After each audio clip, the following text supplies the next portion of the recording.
भक्ति दो प्रकार की होती है बंधु। हनुमान जी हैं इस समय वानर रूप में, और वो बिल्ली के जैसे बनकर गए, क्योंकि आद्याचार्य भगवान श्री रामानुजाचार्य के संदर्भों में वर्णन है कि भक्ति दो प्रकार की होती है। एक होती है वैडाल की भक्ति और एक होती है वानरी भक्ति। आपने बंदर को कभी देखा होगा, नहीं देखा हो तो वृंदावन हमारा पता लेके आ जाना, माथुर साहब के साथ रोज दिखाएंगे आपको। बंदर का एक स्वभाव है वानर का। बानरी जो होती है वो कभी अपने बच्चे को नहीं पकड़ती, बच्चा ही उसको नीचे से पकड़ता है, ऐसे पकड़ता है। उसमें ज्यादा बच्चे के प्रति मोह भी नहीं होता। कई बार तो जब गर्म छत हो उसका, वो जल रही हो तो उसको भी नीचे धर के ऊपर बैठ जाए महाराज। हाँ, उसमें इतना मोह नहीं होता बानर में। और दूसरी भक्ति है, उसको कहते हैं वैडाल की भक्ति। अब बिल्ली को कभी देखो तो यहां बिल्ली के बच्चों में मोह नहीं होता, और बिल्ली ही मुंह से पकड़ पकड़ के उन्हें बार बार अपने बिल में डालती है। वो भागते हैं तो उन्हें रोकती है।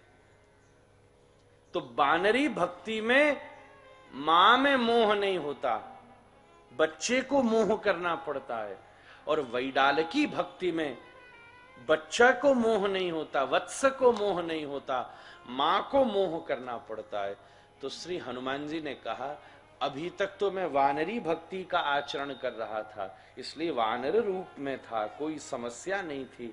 पर इसलिए जो जिसको चलना हो उसको मुझे पकड़ना पड़ेगा, मैं किसी को नहीं पकड़ूंगा भाई, मैं तो राम जी को पकड़े हूं, यही बहुत है। पर विचार किया, लंका में तो मुझे कोई पकड़ेगा ही नहीं, यहां तो मुझे ही किसी को पकड़ना पड़ेगा। जैसे बिल्ली अपने बच्चा को पकड़ती है, उसको कहते हैं वैडाल की भक्ति। इसलिए वाल्मीकि जी ने लिखा, हनुमान जी ये रूप धर कर गए, क्योंकि उन्हें विभीषण जैसे को पकड़ना है महाराज। मैं आपसे निवेदन कर चुका हूं, अब मैं थोड़ा वाल्मीकि जी का ज्यादा आश्रय लूंगा, चूंकि गोस्वामी जी ने तो विभीषण जी से प्रथम भेंट कराकर आसान किया है, पर वाल्मीकि जी में तो, वाल्मीकि रामायण में तो गोस्वामी श्री विभीषण का और श्री हनुमान जी का कोई मिलन ही नहीं है महाराज। वहां तो हनुमान जी की प्रतिभा का और प्रकाश हुआ है। वो जो मिलना है वो भरे दरबार में है, जब मेघनाथ ले गया था उसके बाद मिले हनुमान जी विभीषण से, वाल्मीकि रामायण के अनुसार। तो वैसे तो आपने कई बार सुना होगा, आई होप, सुंदरकांड प्रसिद्ध है, पाठ भी सब लोग करते ही हैं और मर्यादा से करना चाहिए। हमको संचालक महोदय कल अपनी वेदना प्रस्तुत कर रहे थे, उचित थी। आपका कहना था कि बहुत सारे आजकल होने लगा है सुंदरकांड करते और बीच में फिर वो ऊट पटांग उसमें गाने गाने लगते। मैंने अपना मत आपके सामने रखा। देखो, प्रसंग के अनुसार किसी आचार्य का कोई पद हो तो उसको गाने में कोई हर्जा नहीं। हां, मर्यादित हो, ये बात मैं आपकी मानता हूं। उसको किसी फिल्मी गाने को गाने की आवश्यकता नहीं है।